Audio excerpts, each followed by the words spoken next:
সাধারণ গণিত Dinajpur board 2019-এর MCQ part 3 নিয়ে আলোচনা করব, অর্থাৎ 21 থেকে 30 পর্যন্ত এই 10টি এমসিকিউ নিয়ে আলোচনা করব। তো 21 নং প্রশ্ন হচ্ছে যে নিচের কোনটি অভেদ। তো অভেদ মানে হচ্ছে আমরা জানি যে সমীকরণ, আমি যদি একটা সমীকরণ লিখি যে x² - 5x প্লাস 6 ইকুয়াল 0, এটা হচ্ছে একটা সমীকরণ। যদি আমরা মিডল টার্ম করি তাহলে এখানে আমরা হয়তো পাবো, x - 3 আর পাবো হচ্ছে x - 2 ইকুয়াল 0। তাহলে x ইকুয়াল পাওয়া যাবে 2 আর x ইকুয়াল পাওয়া যাবে 3, মানে x এর মান 2, 3। তো এইখানে এটা একটা সমীকরণ, আর এই যে x এর মান 2 এবং x এর মান 3 এর জন্য এই সমীকরণটা সিদ্ধ হয়। কিন্তু অভেদ হচ্ছে এমন একটা ব্যাপার যেটা যে কোনো মানের জন্য সিদ্ধ হবে। যদি আমি এটা লিখি যে a plus b whole square, এর সূত্র হচ্ছে বর্গ নির্ণয়ের square plus 2ab plus b square. তো এটাও কিন্তু একটা সমীকরণ। আর x² - 5x প্লাস 6 ইকুয়াল 0, এটাও একটা সমীকরণ ছিল। তো এটাও একটা সমীকরণ আর এটাও একটা সমীকরণ, কিন্তু এই সমীকরণটা কেবল 2 এবং 3 এর জন্য সত্য। x এর মান 2 এবং 3 নিলেই 2 এবং 3 এর জন্য এই সমীকরণের left hand side equal right hand side হবে। অর্থাৎ x এর মান যদি আমরা 2 নিই তাহলে এই লেফট হ্যান্ড সাইডে 0 পাওয়া যাবে, রাইট হ্যান্ড সাইডেও 0 আছে।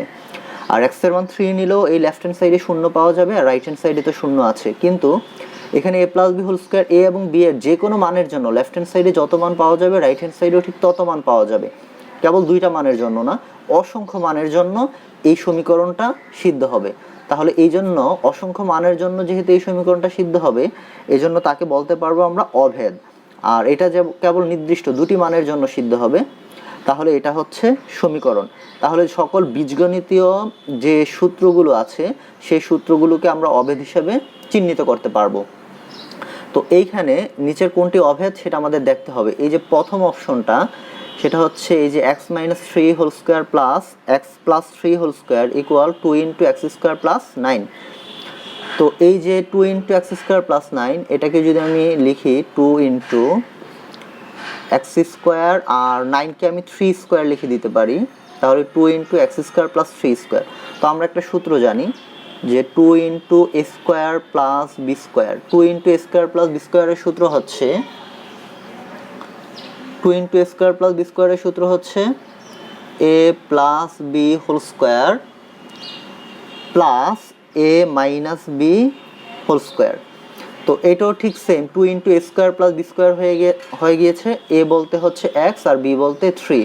তাহলে আমরা লিখতে পারবো যে x plus 3 whole square plus x minus 3 whole square.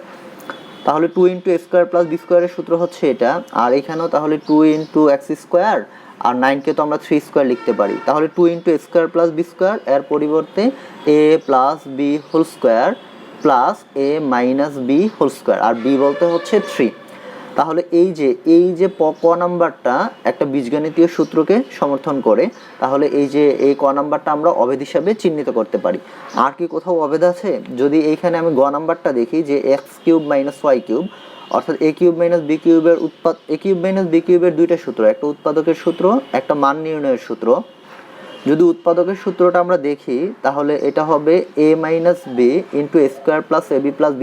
এখানে x মাইনাস ওয়াই যদি হতো তাহলে এটাও একটা অভেদ হতো, কিন্তু এখানে তো x প্লাস ওয়াই, তাহলে এটা অভেদ না। তারপর এখানে 4xy মানে 4ab এর সূত্র কি? a plus b whole square minus a minus b whole square. এখানে যদি মাইনাস হতো তাহলে 4ab এর সূত্র হতো, তাহলে এটা কিন্তু 4ab এর সূত্র না। আর এটা হচ্ছে a square plus b square, মানে 4কে 2 স্কোয়ার লেখা যায়, তাহলে a স্কোয়ার প্লাস বি স্কোয়ারের সূত্র তো এটা না, মানে a plus b whole square plus a minus b whole square. এটা তো হচ্ছে 2 × a² প্লাস বি স্কোয়ারের সূত্র।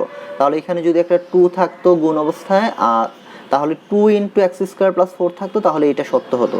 তার মানে খ, গ, ঘ এই তিনটার কোনোটাই কোনো বীজগণিতীয় সূত্রকে সমর্থন করছে না।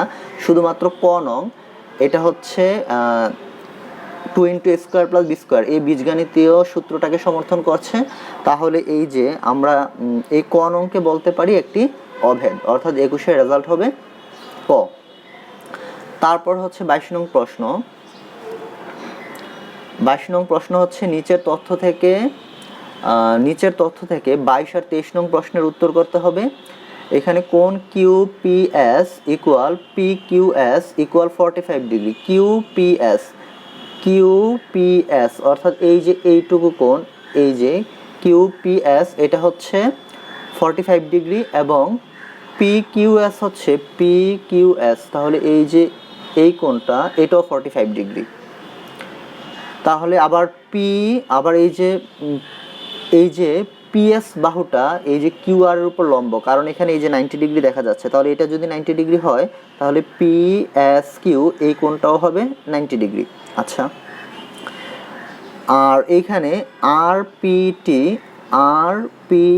এই যে এই কোণটা দেওয়া আছে 30 ডিগ্রি, আর PRT এই যে এই কোণটাও দেওয়া আছে 30 ডিগ্রি, আর এটা দেওয়া ছিল 45 আর এটা হচ্ছে 45, কারণ এই যে QPS আর PQS 45 করে। আচ্ছা, এবং এই যে QS এর মান হচ্ছে 4.5 সেন্টিমিটার, তাহলে QS হচ্ছে এটা হচ্ছে 4.5 সেন্টিমিটার। তো এখন আমাদের PQS এর ক্ষেত্রফল বের করতে হবে। PQS এর ক্ষেত্রফল, তাহলে PQS এটা তো একটা সমকোণী ত্রিভুজ, তাহলে সমকোণী ত্রিভুজের ক্ষেত্রে আমরা ত্রিভুজের ক্ষেত্রফল বলতে পারি হাফ ইন্টু ভূমি ইন্টু উচ্চতা। তো এইখানে যেহেতু PQS এ ভূমিটা হচ্ছে QS আর উচ্চতাটা হবে PS, তো আমাদের উচ্চতার মানটা লাগবে।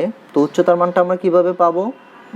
PQS ত্রিভুজে যেহেতু Q কোণটা আর P কোণটা সমান, তাহলে এই PQS ত্রিভুজে P কোণের বিপরীত বাহু হচ্ছে QS, আর PQS ত্রিভুজে Q কোণের বিপরীত বাহু হচ্ছে PS।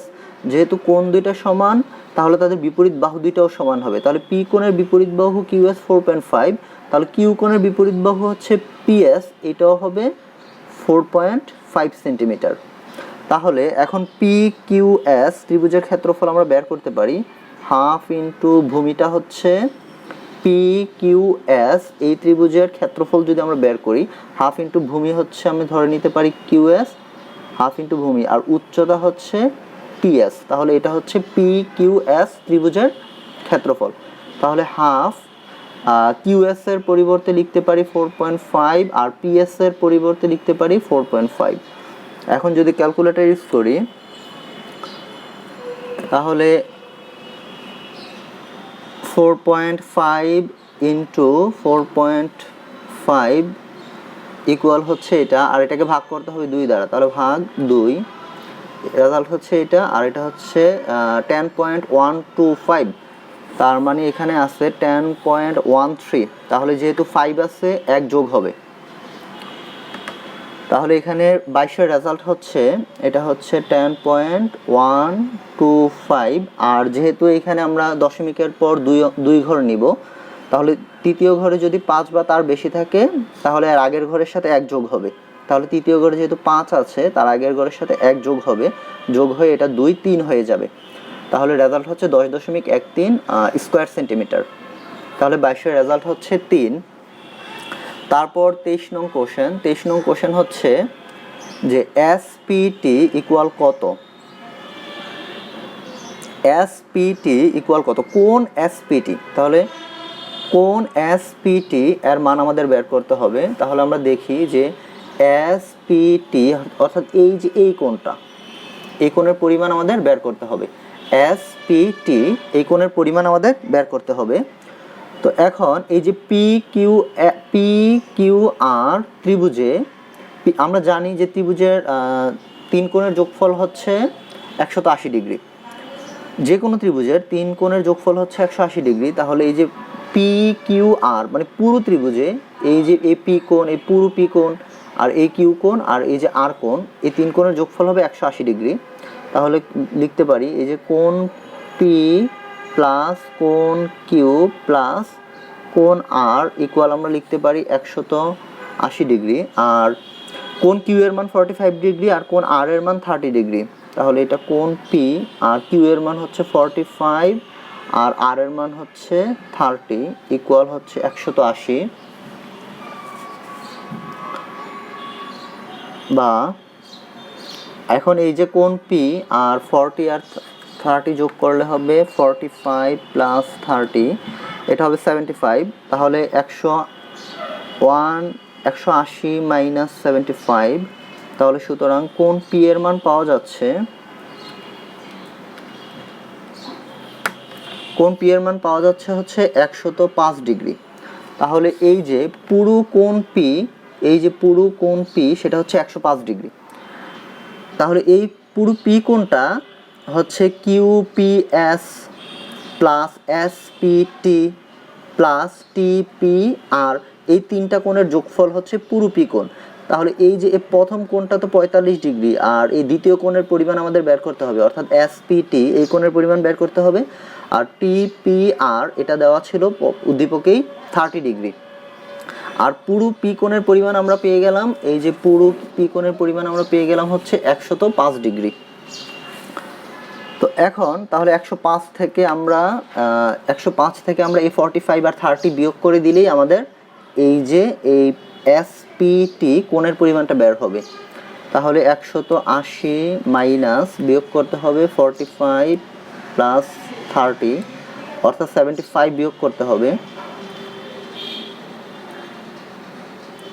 সরি এটা তো 105, তাহলে 105 মাইনাস বিয়োগ করতে হবে 45 প্লাস 30, তাহলে 105 থেকে যদি আমরা এই যে 75 ডিগ্রি আমরা বিয়োগ করে দিই তাহলে থাকবে হচ্ছে 30 ডিগ্রি, অর্থাৎ এই যে এসপিটি এই কোণের পরিমাণ হচ্ছে 30 ডিগ্রি। এসপিটি কোণের পরিমাণ, এই যে এসপিটি এই কোণের পরিমাণ আমরা বলতে পারি যে 30 ডিগ্রি, অর্থাৎ 23-এর রেজাল্ট হচ্ছে 3। তারপর প্রশ্ন নং 24 হচ্ছে এই যে x অনুপাত y এর মান হচ্ছে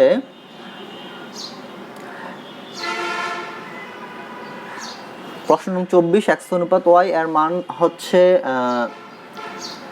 এর মান 3:2 হলে 4x অনুপাত 5y এর মান বের করতে হবে। তাহলে এটা আমরা লিখতে পারি যে x অনুপাত y ইকুয়াল, এটা দেওয়া আছে হচ্ছে 3:2, তাহলে বা এটাকে লিখতে পারি, অনুপাতকে লিখতে পারি x ভাগ y ইকুয়াল 3:2। যেহেতু আমাদের x এর সাথে 4 লাগবে আর y এর সাথে 5 লাগবে, তাহলে আমরা উভয় পক্ষকে 4/5 দ্বারা গুণ করে দেই। তাহলে এখানে x/y ইকুয়াল, এটা হচ্ছে 4/5 ইন্টু 3/2, বা তাহলে এখানে থাকবে হচ্ছে 4x আর 5y, আর এটা যদি গুণ করি 3×4 12 আর 5×2 10, তাহলে এই যে 4x ভাগ 5y ইকুয়াল হচ্ছে 6/5। সুতরাং এই যে 4x অনুপাত 5y এটাকে আমরা লিখতে পারবো 6:5। তাহলে এই যে 4x অনুপাত 5y এটাকে আমরা লিখতে পারবো 6:5, অর্থাৎ 24-এর রেজাল্ট হচ্ছে 4। তারপর 25 নং প্রশ্ন হচ্ছে এই যে 8-এর ঘূর্ণন কোণ কত ডিগ্রি, 8-এর ঘূর্ণন কোণ কত ডিগ্রি। আচ্ছা 8, এই যে 8, আচ্ছা আমি এই যে 8 লিখতেছি, এই যে 8কে যদি আমি 90 ডিগ্রি কোণে ঘুরিয়ে দেই, 8কে যদি আমি 90 ডিগ্রি কোণে ঘুরাই তাহলে 8কে দেখা যাবে এইরকম ভাবে। আবার 8কে যদি এরপরে আরও 90 ডিগ্রি কোণে ঘুরাই, এই অবস্থা থেকে যদি আবার 90 ডিগ্রি কোণে ঘুরাই তাহলে 8কে দেখা যাবে এইরকম ভাবে। তাহলে এই যে 8 পূর্বে যে অবস্থায় ছিল 90 ডিগ্রি কোণে ঘুরালে কিন্তু সেই অবস্থায় একই আকৃতি দেখা যাচ্ছে না, কিন্তু এই যে 8 থেকে যদি 180 ডিগ্রি কোণে ঘুরাই তাহলে কিন্তু আগের অবস্থাটা দেখা যাচ্ছে, কিন্তু এই 8-এর এই যে নিচের অংশটা চলে গেছে উপরে আর এই উপরের অংশটা চলে আসছে নিচে। তাহলে এই যে সংখ্যাটা 8 বা 8কে আমরা যদি 180 ডিগ্রি কোণে ঘুরাই তাহলে তার আগের আকৃতিটা পাওয়া যাচ্ছে, আর সেটাই হবে ওই সংখ্যার বা ওই বস্তুর ঘূর্ণন কোণ, অর্থাৎ যে কোণে ঘোরালে বস্তুটাকে আগের আকৃতিতে পাওয়া যাবে, অর্থাৎ আগের আকৃতিটা দেখা যাবে, সেটাই হচ্ছে ওই বস্তুর ঘূর্ণন কোণ। তাহলে 8কে যদি আমি 180 ডিগ্রি কোণে ঘুরাই তাহলে সেটা আগের আকৃতিটা দেখা যাচ্ছে, কিন্তু এইটার এই নিচের পার্টটা চলে আসছে উপরে আর উপরের পার্টটা চলে আসছে নিচে, কিন্তু আকৃতিটা দেখাচ্ছে আগের মতো। তাহলে এইটার ঘূর্ণন কোণ হবে 180 ডিগ্রি। এখন যদি 8 না হয় 7 হতো বা 6 হতো, তাহলে আমি যদি 6 লিখি, এই যে 6, এটাকে যদি আমি 90 ডিগ্রি কোণে ঘুরাই তাহলে এটা হবে এটা। তারপর যদি আবার 90 ডিগ্রি কোণে ঘুরাই,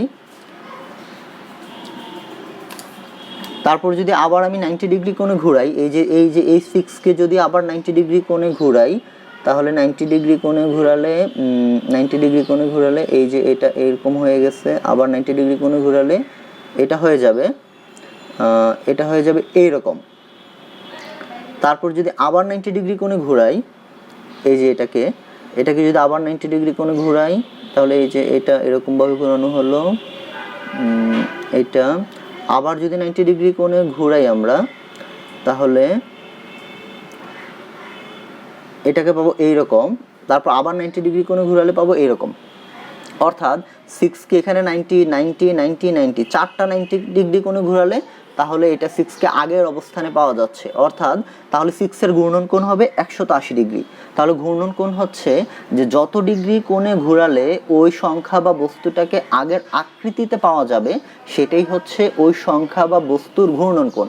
তাহলে 6কে কিন্তু আমরা 90 ডিগ্রি কোণে ঘুরালে আগের আকৃতি পাই না, বা 180 ডিগ্রি কোণে ঘুরালে, মানে এই জায়গা থেকে এই জায়গাতে 180 ডিগ্রি কোণে ঘুরালেও আগের আকৃতি পাই না, 270 ডিগ্রি কোণে ঘুরালেও আগের আকৃতি পাই না, কিন্তু 360 ডিগ্রি যখন কোণে ঘুরাই তখন 6কে আগের আকৃতিতে পাই। তাহলে এই জন্য 6-এর ঘূর্ণন কোণ হবে 360 ডিগ্রি, কিন্তু 8কে আমরা 180 ডিগ্রি কোণে ঘুরালেই তার আগের আকৃতিতে পেয়ে যাচ্ছি। এই জন্য 8-এর ঘূর্ণন কোণ হচ্ছে 180 ডিগ্রি। তাহলে 25-এর রেজাল্ট আমরা বলতে পারি গ, অর্থাৎ 8-এর ঘূর্ণন কোণ 180 ডিগ্রি। তারপর 26 নং প্রশ্ন হচ্ছে সুষম ষড়ভুজের প্রত্যেক কোণের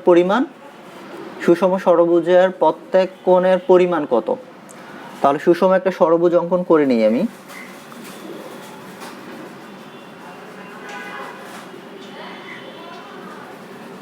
ষড়ভুজ মানে 6টা বাহু, আর সুষম ষড়ভুজ মানে হচ্ছে প্রত্যেকটা বাহুর দৈর্ঘ্য সমান। তাহলে এটা মোটামুটি একটা সুষম ষড়ভুজ, আর সুষম ষড়ভুজের কেন্দ্র এটা, আর সুষম ষড়ভুজের কেন্দ্র থেকে কৌণিক বিন্দুর দূরত্ব সমান হবে। সুষম ষড়ভুজের কেন্দ্র থেকে কৌণিক বিন্দুর দূরত্ব সমান হবে। তাহলে এটা ও, আর এটাকে যদি আমি A B C D E F নামকরণ করি, তাহলে এই সুষম ষড়ভুজের প্রত্যেকটি বাহুর দৈর্ঘ্য সমান। এ বি বাহুর দৈর্ঘ্য, বিসি বাহু, সিডি বাহু, এই যে এই বাহু, এই বাহু, এই বাহু, প্রত্যেক বাহুর দৈর্ঘ্য সমান। আবার সুষম ষড়ভুজের কেন্দ্র থেকে যে কৌণিক বিন্দুর দূরত্ব এটাও সমান, অর্থাৎ ও এ যতটুকু ও বি ততটুকু। আর সুষম ষড়ভুজের 6টা বাহু আছে, তাহলে 6টা বাহু থাকলে 6টা ত্রিভুজ উৎপন্ন হয়েছে। আচ্ছা, এখন বলেছে যে সুষম ষড়ভুজের প্রত্যেক কোণের পরিমাণ, অর্থাৎ এই যে এই পুরো এ কোণ অথবা বি কোণ বা সি কোণ বা ডি কোণ বা ই কোণ বা এফ কোণ, এই কোণের পরিমাণ কতটুকু করে, একটা কোণের পরিমাণ কত সেটা চেয়েছে। এখন যেহেতু সুষম ষড়ভুজ, তাহলে এখানে যেহেতু 6টা ত্রিভুজ উৎপন্ন হয়েছে আর কেন্দ্রের প্রত্যেকটা ত্রিভুজের কোণের পরিমাণ সমান, অর্থাৎ এই কোণটা যতটুকু, এটাও ততটুকু, এটাও ততটুকু, এটাও ততটুকু। তাহলে যেহেতু 6টা কোণ উৎপন্ন হয়েছে আর পুরো কেন্দ্রে যেহেতু 360 ডিগ্রি, 360 ডিগ্রিকে আমি যদি 6 দ্বারা ভাগ করি তাহলে হচ্ছে 60 ডিগ্রি। তাহলে কেন্দ্রে একটা কোণের পরিমাণ হচ্ছে 60 ডিগ্রি।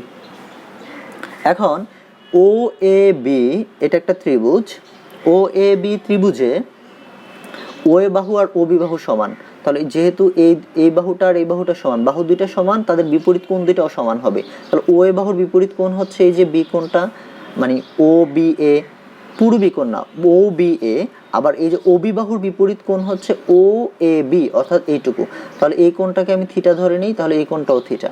তাহলে ও এ বি ত্রিভুজে, আমরা জানি যে ত্রিভুজের 3 কোণের যোগফল হচ্ছে 180 ডিগ্রি। তাহলে ও এ বি ত্রিভুজে 3 কোণ, অর্থাৎ এইটা 60 ডিগ্রি প্লাস এই যে ও এ বি অর্থাৎ থিটা কোণ প্লাস ও বি এ অর্থাৎ থিটা কোণ ইকুয়াল লিখতে পারি আমরা 180 ডিগ্রি। তাহলে এটা 2 থিটা ইকুয়াল 60, ওই পাশে গেলে -60, তাহলে হবে 120 ডিগ্রি, তাহলে থিটা হবে 60 ডিগ্রি। তাহলে এই যে এই থিটা কোনো 60 ডিগ্রি আর এই থিটা কোনো 60 ডিগ্রি, অর্থাৎ ও এ বি ত্রিভুজের এই কোণ, এই কোণ, এই যে ও এ বি এই কোণটাও 60 ডিগ্রি, ও বি এ এই কোণটাও 60 ডিগ্রি। ঠিক অনুরূপভাবে আমরা যদি এই ত্রিভুজ নিয়ে কাজ করতাম বা এই ত্রিভুজ নিয়ে কাজ করতাম, তাহলেও এই যে ও এ এফ এই কোণের মানও পাওয়া যেত 60 ডিগ্রি। তাহলে যেহেতু O A B 60 degree, O A F 60 degree, তাহলে পুরো এ কোণ মানিতে হচ্ছে এই যে ও এ বি এবং ও এ এফ এই দুইটা ত্রিভুজের যোগফল, এই দুইটা কোণের যোগফলের সমান। তাহলে যেহেতু O A B 60 R O A F 60, তাহলে এই যে পুরো এ কোণ হবে 60 + 60 অর্থাৎ 120 ডিগ্রি। ঠিক অনুরূপভাবে বি কোণটা 120 ডিগ্রি, সিটা ডি ই এফ প্রত্যেকটা কোণই 120 ডিগ্রি করে। তাহলে সুষম ষড়ভুজের প্রত্যেক কোণের পরিমাণ আমরা বলতে পারি এই যে গ নাম্বার, অর্থাৎ 120 ডিগ্রি।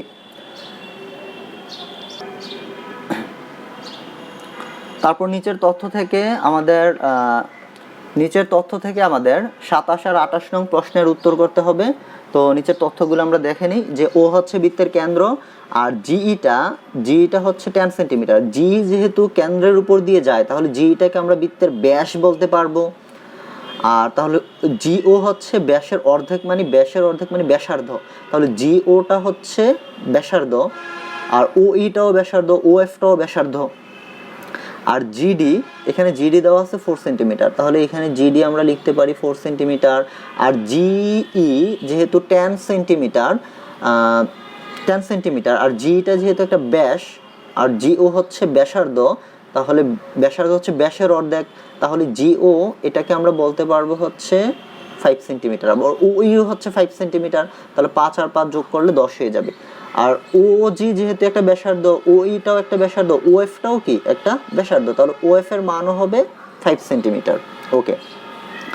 আবার এখানে আমরা জানি যে একটা বৃত্তে যদি একটা জ্যা থাকে, এই যে জিএফটা কিন্তু একটা জ্যা, জিএফটা জ্যা, তাহলে আমরা জানি যে বৃত্তের কেন্দ্র থেকে জ্যার উপর যদি লম্ব অঙ্কন করি, অর্থাৎ বৃত্তের কেন্দ্র থেকে জিএফ একটা জ্যার উপর যদি লম্ব অঙ্কন করি, আর চিত্রে কিন্তু এটা লম্ব দেওয়া ছিল, 90 ডিগ্রি দেওয়া ছিল, তাহলে বৃত্তের কেন্দ্র থেকে যদি আমরা জ্যার উপর লম্ব অঙ্কন করি, তাহলে ওই লম্বটা ওই জ্যাকে সমদ্বিখণ্ডিত করে, লম্বটা জ্যাকে সমদ্বিখণ্ডিত করে। তাহলে জ্যা জিএফকে এই ওডি লম্বটা সমদ্বিখণ্ডিত করবে। যেহেতু জিডি 4, তাহলে ওডি লম্বটা জিএফকে সমদ্বিখণ্ডিত করবে। তাহলে সমদ্বিখণ্ডিত করা মানে হচ্ছে জিডি যতটুকু ডিএফ ততটুকু। যেহেতু জিডি 4 দেওয়া আছে, তাহলে ডিএফটাও হবে কত?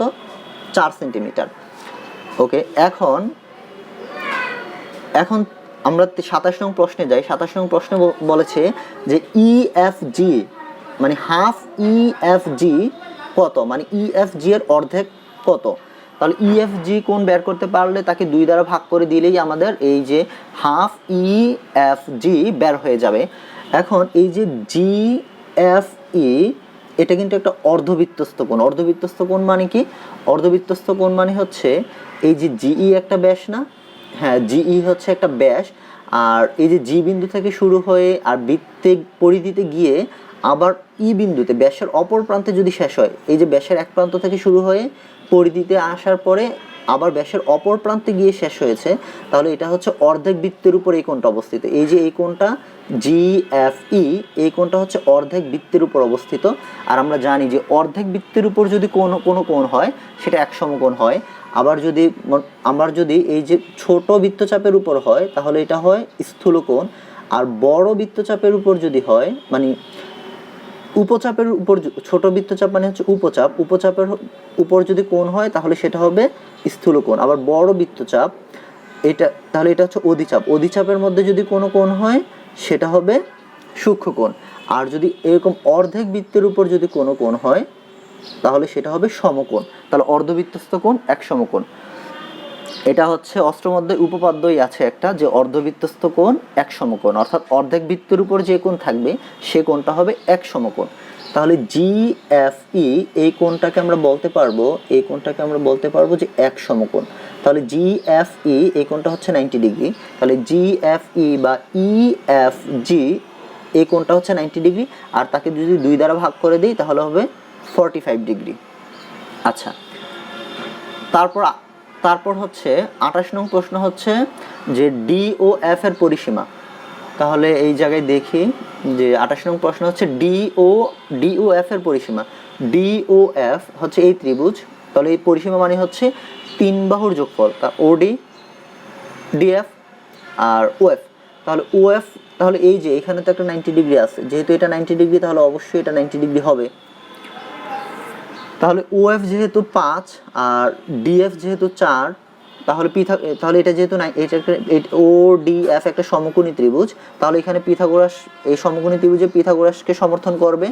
তাহলে এটা OD নিশ্চয়ই হবে 3, কারণ অতিভুজ স্কোয়ার ইকুয়াল লম্ব স্কোয়ার প্লাস ভূমি স্কোয়ার। তাহলে এটাকে 5কে বর্গ করলে 25, আর 3 এর বর্গ 9, আর 4 এর বর্গ 16, তাহলে 9 আর 16 যোগ করলে হয় 25। তাহলে এই দুইটার বর্গের যোগফল এই বাহুর বর্গের সমান হবে, তাহলে নিশ্চয়ই এটা 3 হবে। বা আমরা পিথাগোরাসের দিয়েও বের করতে পারবো, অর্থাৎ অতিভুজ স্কোয়ার ইকুয়াল লম্ব স্কোয়ার প্লাস ভূমি স্কোয়ার, ওইরকম ভাবে OD এর মান আমরা বের করতে পারবো, এটা আমরা জানি। তাহলে এই যে DOF এর পরিসীমা আমাদের বের করতে হবে। DOF এর পরিসীমা মানে হচ্ছে 3 বাহুর যোগফল। তাহলে এই যে এই বাহুটা হচ্ছে 5 আর এই বাহুটা 4, 5 আর 4 যোগ করলে 9, 9 আর OD হচ্ছে 3, 9 আর 3 যোগ করলে হচ্ছে 12। তাহলে DOF এর পরিসীমা হচ্ছে 12 সেন্টিমিটার বলতে পারি আমরা। DOF এর পরিসীমা আমরা 12 সেন্টিমিটার বলতে পারি। তারপর 29 নাম্বার, তারপর আমরা 29 নাম্বারে চলে যাই। 29 নাম্বার হচ্ছে যে RPQ 30 ডিগ্রি, এটা সত্য কিনা দেখি। 1 নং RPQ 30 ডিগ্রি, যেহেতু PQR একটা সমকোণী ত্রিভুজ আর R কোণ যেহেতু 60 ডিগ্রি, তাহলে P কোণ অবশ্যই 30 ডিগ্রি হবে, কারণ যে এটা যেহেতু 90 ডিগ্রি, তাহলে এই যে R কোণ আর P কোণের যোগফল 90 ডিগ্রি হবে, আর R যেহেতু 60 ডিগ্রি, P তাহলে 30 ডিগ্রি হবে। তাহলে এটাই তো চেয়েছে RPQ, তাহলে RPQ এই কোণ 30 ডিগ্রি, তার মানে 1 নম্বর কথাটা সত্য। তারপর 2 নং এ চলে যাই। 2 নং বলছে PQ এর মান 8√3 সেন্টিমিটার, এটা ঠিক কিনা। আচ্ছা, আমরা যদি R কোণ নিয়ে কাজ করি, তাহলে R কোণ নিয়ে যদি কাজ করি, এই যে RQটা হচ্ছে ভূমি, PQটা হচ্ছে লম্ব। আর যদি P কোণ নিয়ে কাজ করি, PQটা হচ্ছে ভূমি, RQটা হচ্ছে লম্ব। আচ্ছা, আমরা এই যে কোণ 60 ডিগ্রি নিয়ে কাজ করি, অর্থাৎ R কোণ নিয়ে কাজ করি, তাহলে RQটা হবে ভূমি, PQটা হবে লম্ব, আর অতিভুজ PR আছে। তো আমাদের যেহেতু PQ এর মান বের করতে হবে, তাহলে এটা এই যে 60 ডিগ্রি কোণ নিয়ে কাজ করলে এটা লম্ব আর এটা অতিভুজ, তাহলে লম্ব আর অতিভুজের মধ্যে সম্পর্ক হচ্ছে সাইন। তাহলে সাইন 60 ডিগ্রি ইকুয়াল লিখতে পারি আমরা লম্ব বাই অতিভুজ। তাহলে PQ ভাগ 16, অতিভুজ হচ্ছে PR, আর সাইন 60 ডিগ্রির মান হচ্ছে √3/2। তাহলে √3/2 এটা হচ্ছে PQ ভাগ 16। এখন যদি আর গুণ করি, তাহলে এটা হয়ে যাবে 2PQ ইকুয়াল 16√3, আর এখানে যদি 2 দ্বারা ভাগ করে দেই, তাহলে এখানে PQ ইকুয়াল হবে 8√3। তার মানে PQ ইকুয়াল 8√3, এই কথাটা সত্য। তারপর 3 নম্বর হচ্ছে RQ বের করতে হবে। তাহলে এই কোণ 60 ডিগ্রি নিয়ে যদি কাজ করি, RQটা হচ্ছে ভূমি আর এটা হচ্ছে অতিভুজ। তাহলে আমি লিখি, তাহলে ভূমি আর অতিভুজের মধ্যে সম্পর্ক হচ্ছে cos এর, তাহলে cos 60 ডিগ্রি, তাহলে ভূমি হচ্ছে RQ আর অতিভুজ হচ্ছে 16, আর cos 60 ডিগ্রির মান হচ্ছে 1/2, কারণ 0 1 2 3 4, তাহলে 4 3 2 1 0 30 45 60, cos 60 এর জন্য এই 1, আর 1 কে 4 দ্বারা ভাগ করে বর্গমূল করলে 1/2 আসবে। এটা কিভাবে মান বের করতে হয়, এটা আমরা ওই ত্রিকোণমিতি অংশে জানি, ত্রিকোণমিতি অংশ থেকে। তাহলে এটা হচ্ছে RQ ভাগ 16, তাহলে এখানে 2RQ ইকুয়াল হচ্ছে 16, তাহলে সুতরাং RQ এর মান হচ্ছে 8, কারণ 16কে 2 দ্বারা ভাগ করলে হবে 8। তাহলে এই যে 3 নম্বর RQ ছিল 8 সেন্টিমিটার, এটাও সত্য। তার মানে 1 নম্বরটা সত্য পাওয়া গেল, 2 নম্বরটা সত্য পাওয়া গেল, 3 নম্বরটাও সত্য পাওয়া গেল। তাহলে 29 এর রেজাল্ট হচ্ছে ঘ, অর্থাৎ 1 2 3।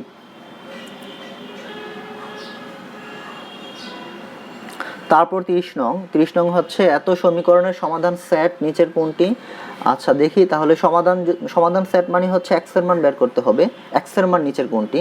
তো দেখি এই যে 3/10 এটা হচ্ছে x এর মান, এই x এর মান দ্বারা এই সমীকরণটা সিদ্ধ হয় কিনা। আচ্ছা লেফট হ্যান্ড সাইডে মান বসাই, তাহলে 5 ইন্টু 3/10 মাইনাস 5/2 আর প্লাস 2 আর এটার উপর বর্গমূল আছে, তাহলে এখানে যদি ভাগ করি তাহলে এটা হবে 3/2 মাইনাস 5/2 আর প্লাস 2 আর এটার উপর বর্গমূল, তাহলে এখানে লসাগু করলে এটা হবে 2 3 মাইনাস 5 বর্গমূল প্লাস 2, তাহলে এটা বর্গমূল হবে -2/2, তাহলে -2/2 -2/2 প্লাস 2, তাহলে -2/2 হচ্ছে -1 প্লাস 2। তো আমরা জানি যে বর্গমূলের ভিতরে যদি মাইনাস থাকে তাহলে সেটা গাণিতিকভাবে সংজ্ঞায়িত নয়, মানে এটা গাণিতিকভাবে সংজ্ঞায়িত কিন্তু এটা বাস্তব সংখ্যা নয়, এটা হচ্ছে জটিল সংখ্যা। তো যেহেতু এই যে আমরা 9 আমরা কোনো জটিল সংখ্যা নিয়ে আলোচনা করি না, বাস্তব সংখ্যা নিয়ে আলোচনা করি, তাহলে এইখানে এই যে 3/10 জন্য বর্গমূলের ভিতরে মাইনাস আসে, আর বর্গমূলের ভিতরে যদি মাইনাস থাকে তাহলে তার মান অসংজ্ঞায়িত, সেটা আমরা মান বের করতে পারি না। তাহলে এই যে 3/10 এর জন্য এই সমীকরণটা সিদ্ধ হয় না। এখন 7/10 এর জন্য সিদ্ধ হয় কিনা দেখি, যদি 7/10 হয় তাহলে এটা হচ্ছে 5 ইন্টু 7/10 মাইনাস 5/2 আর প্লাস 2,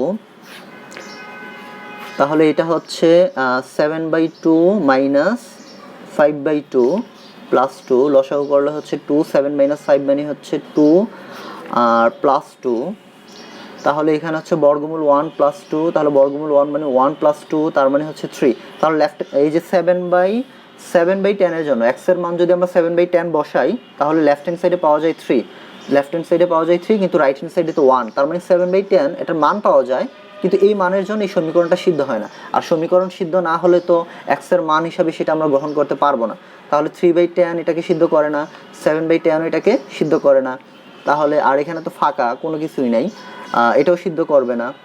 আর তাহলে এখানে x এর কোনো আসলে সমাধানই দেওয়া নাই, তাহলে x এর সমাধান সেট হচ্ছে ফাঁকা সেট। আর ফাঁকা সেটকে কিন্তু আমরা এরকমভাবে লিখতে পারি না, হয়তো ফাঁকা সেটকে আমরা লিখবো এই যে এরকম অথবা লিখবো ফাঁকা, কিন্তু আমরা এই যে এটা এবং ফাঁকা একসাথে লিখবো, এটা কিন্তু সেট আকারে লেখা যায় না। তাহলে এই যে 30-এর রেজাল্ট হবে ঘ অর্থাৎ ফাঁকা সেট, আর ফাঁকা সেটকে কিন্তু গ এরকমভাবে এই আকারে প্রকাশ করা যায় না। তাহলে 30-এর এই যে সমীকরণের সেটের কোনো সমাধান এখানে নেই, তাহলে যেহেতু সমাধান নাই তাহলে এই সমীকরণ সেটের সমাধান হচ্ছে ফাঁকা অর্থাৎ ঘ নাম্বার রেজাল্ট।